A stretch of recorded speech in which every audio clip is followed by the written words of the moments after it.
Is there any more rivalry that is potentially more bitter than that between sisters? Even those who come to love each other over the years can go through times of intense anger and bitterness. In the case of Leah and Rachel, the sister wives of Jacob, the rivalry is intensified because one of the sisters seems to bear children without any problem, while the other appears barren. It makes for a rough family life. Hello, I'm Stuart Baskin, pastor of First Presbyterian Church of Tyler, Texas. Yesterday we read a portion of the story of Jacob fleeing his brother Esau's wrath and returning to his ancestral home in Haran, where his parents sent him to find a wife from among their people. He meets his mother's brother Laban, who turns out to be every bit as sneaky as Jacob and Rebekah. It must run in the family. He tricks Jacob into marrying not only Rachel, for whom Jacob works for Laban for 7 years, but also his older daughter Leah. And with that, the sister rivalry is set to explode. This part of the story begins with God's realization that Jacob loves Rachel more than Leah, if indeed he loves Leah at all, and the Lord wants to compensate. When the Lord saw that Leah was unloved, he opened her womb, but Rachel was barren. Leah conceived and bore a son, and she named him Reuben, for she said, "Because the Lord has looked on my affliction, surely now my husband will love me." She conceived again and bore a son, and said, "Because the Lord has heard that I am hated, he has given me this son also," and she named him Simeon. Again she conceived and bore a son, and said, "Now this time my husband will be joined to me, because I have borne him 3 sons." Therefore he was named Levi. She conceived again and bore a son, and said, "This time I will praise the Lord." Therefore she named him Judah. Then she ceased bearing. So Leah turns out to bear children easily.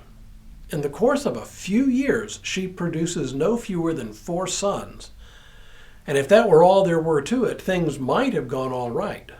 But then we read, when Rachel saw that she bore Jacob no children, she envied her sister. And she said to Jacob, "Give me children, or I shall die." Jacob became very angry with Rachel and said, "Am I in the place of God, who has withheld from you the fruit of the womb?" Ouch! Even in our day and age, when one family member seems to be able to conceive and give birth easily, while another family member struggles to bear children, jealousy and hurt can divide otherwise close-knit families. But in that day and age, barrenness was seen as divine judgment. There was an added dimension of shame as well as an element of blame. In this case, Rachel blames Jacob for some unknown reason as being the cause of God's perceived judgment on her. What happens next could only happen in a story like this. Rachel gives her maid Bilhah to Jacob so she could bear a son on Rachel's behalf, in an episode that immediately calls to mind the episode in which Sarah gives to Abraham her maid Hagar. Only in this case, Rachel does not harbor resentment against Bilhah the way Sarah bore resentment against Hagar. The story now becomes a pitched battle in which the sisters vie to produce children to Jacob. Now that Rachel has produced a son through Bilhah, Leah gives her maid Zilpah to Jacob to bear even more children for her. And so it goes, one hurt to another. And at long last, Rachel herself conceives and bears a son whom they name Joseph, who will become the most important of Jacob's sons. But really, what a mess.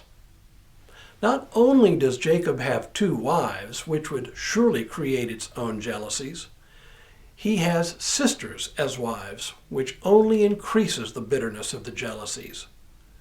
Add to it the sisters' maids as surrogate mothers, and you have all the makings of a real Peyton Place story.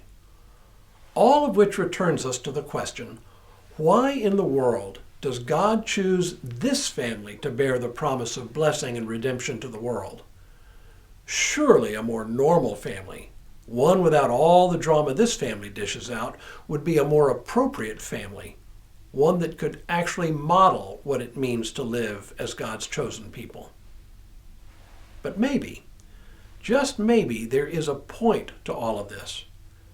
Maybe the answer is that this is exactly the right kind of family, one that has all the foibles, all the faults the rest of us have, for what God intends to do to bring blessing to the world. Tomorrow, Joseph's brothers get tired of little brother.